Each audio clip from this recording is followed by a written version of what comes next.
the ultimate goal that these people have in mind is the goal to create a one world government run by the banking industry, run by the bankers, and they're doing it in sections. The European currency, the euro, and the European Constitution is one part of it. Now they're trying to do it in America with the North American Union, right? And they want to create a new currency called the Amero, right? And the whole agenda is to create a one world government where everybody has an RFID chip implanted in them. All money is to be in those chips, right? There'll be no more cash. And this is given me straight from Rockefeller himself. This is what they want to accomplish. And all money will be in your chips. And so instead of having cash, anytime you have money in your chip, they can take out whatever they want to take out whenever they want to. If they say you owe us this much money in taxes, they just deduct it out of your chip digitally. Total control. Total control. And if you're like me or you, and you're protesting what they're doing, they can just turn off your chip.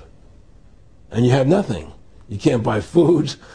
You can't do anything. It's total control of the people. And that chip's connected to a database that has your purchasing records, what you do, what everything, you sell. Everything is in there, you know? And so they want a one world government controlled by them, everybody being chipped, all your money in those chips, and they control the chips, and they control people. And you become a slave. You become a serf to these people. That's their goal. That's their intentions. Eric, can you be specific about when you met Rockefeller, how it happened in these discussions?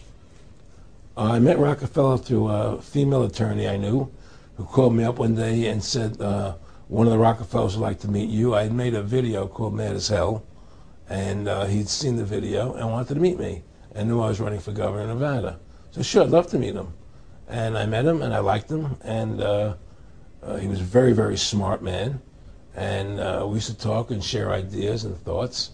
And he's the one who told me 11 months before 9/11 ever happened that there was going to be an event.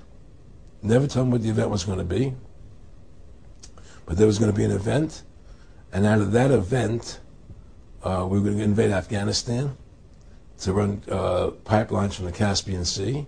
We were going to invade Iraq, you know, to take over the oil fields, establish a base in the Middle East, and make it all part of the New World Order. And we'd go after Chavez in Venezuela. And sure enough, later, 9/11 happened. And I remember he was telling me how how you're going to see soldiers looking in caves for people in Afghanistan and Pakistan and all these places. And there's going to be this war on terror, which is no real enemy. And the whole thing is a giant hoax, you know, but it's a way for the government to take over the American people. He told you it was going to be a hoax. Oh, yeah. Oh, yeah. There's no question. He says, there's going to be war on terror. And he's just laughing. There's no... Who are we fighting? I mean, why do you think 9/11 happened and then nothing's happened since then?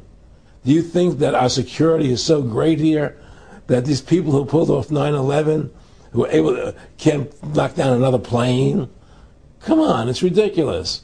9/11 was done by people in our own government and our own banking system to perpetuate the fear of the American people into subordinating themselves to anything the government wants them to do. That's what it's about, and to create this war, this endless war on terror. And that's why and that was the first lie. And the next lie was going into Iraq, you know, to get Saddam Hussein out with his weapons of mass destruction. That was the next lie.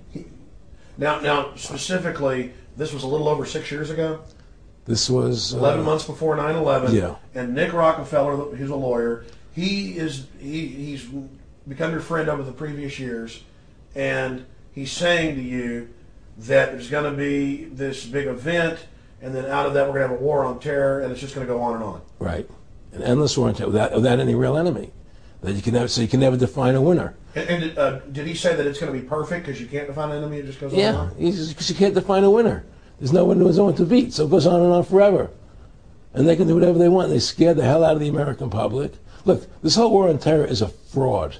It's a farce. It's very difficult to say it out loud because people are intimidated against saying it. Because if you say it, they want to make you into a nutcase. Let's But be the truth has to come out. That's why I'm doing this interview. The fact of the matter happens to be that the whole war on terror is a fraud. It's a farce. Yeah, there's a war going on in Iraq because we invaded Iraq. And people over there fighting, you know. But the war on terror, it's a joke, you know. And until we discover what really happened on 9/11 and who was responsible for 9/11, because that's where the war on terror emanates from. That's where it comes from. It was 9/11 that allowed this war on terror to begin. And until we get to the bottom root of 9/11, the truth of 9/11, we'll never know about the war on terror. Aaron, you said that he was, and I think it's important, and I know this about the Rockefellers from Dr. Dennis Cuddy and many others who literally, you'll be 20 years old in a lunch line at college, and there's David Rockefeller. And here's here, I mean, they're experts at recruiting and getting what they call players, and that clearly he was, I mean, I want to make it specific and just get you to reiterate what you said last night about you got 30% of the vote, you were having an effect, you made mad as hell, they knew that you'd started the Constitution Party, they knew that you were somebody who was taking action and getting things done, you'd already made some big films, had a lot of other successes, right. So they were trying to recruit you, and didn't it come down to the point of, hey, we are here to recruit you, and don't worry, your chip's going to say, don't mess with us, you know, this guy's don't touch. Yeah, yes, that did happen. I was definitely being recruited, but it's more subtle than that. Well, in your words, just go through the process, and then what he said. Well, what it is remember we were friends, and we used to go to my house a lot. We'd have dinner, we'd talk, and he'd tell me about business investments I get involved in, you know, or they would help me with this business investment or that business investment. And was I interested in joining the Council on Foreign Relations? You know, I would have to get a letter to join them, but was I interested in that? And, you know, just stuff, you know, leading you on.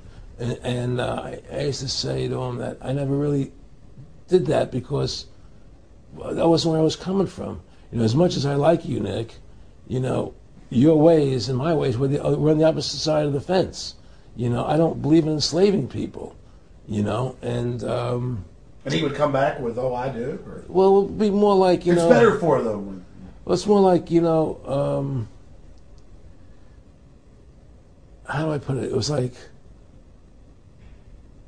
what do you care about them? What do you care about those people? What difference does it make to you? Take care of your own life. Do the best you can for you and your family. What do the rest of the people mean to you? They don't mean anything to you. They're just serfs. They're just people. You know, it was just a lack of caring, you know, and that's just not who I was. It was just sort of like cold, you know. It was just like cold, you know. And I used to say to him, what's the point of all this? You have all the money in the world you need. You have all the power you need. What's the point? You know, what's the end goal? And he said the end goal is to get everybody chipped, to control the whole society, to have the bankers, the elite people, you know, the bankers and some governor controlling the world. And I said, do all the people in the Council on Foreign Relations believe this way you do? He said, no. You know, most of them believe they're doing the right thing. A lot of them believe it's better off being socialistic. You know, we have to convince people that socialism is really capitalism. Because America's becoming a socialist country. It's a communist country today. Well, one of the things they told me was that he was at the house one night, and he would talk, and he started laughing. He said, Aaron, what do you think women's liberation was about? And I said, I had pretty conventional thinking about it at that point. I said, I think it's about women having the right to work, getting equal pay with men, just like they won the right to vote, you know? And he started to laugh. He said, you're an idiot. And I said, why am I an idiot? He said, let me tell you what that was about. We, the Rockefellers, funded that. We funded Women's Lib, you know? And we're the ones who got all over the newspapers and television, the Rockefeller Foundation. He says, and you want to know why? He says, there were two primary reasons. And one reason was we couldn't tax half the population before Women's Lib.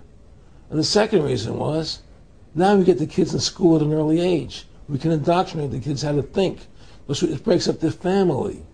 The kids start looking at the state as the family, as the school, as the officials, as their family, not as the parents teaching them. And so those are the two primary reasons for women's lib, which I thought up to that point was a noble thing. You know, when I saw their intentions behind it, where they were coming from when they created it, the thought of it, I saw the evil behind what I thought was a noble adventure.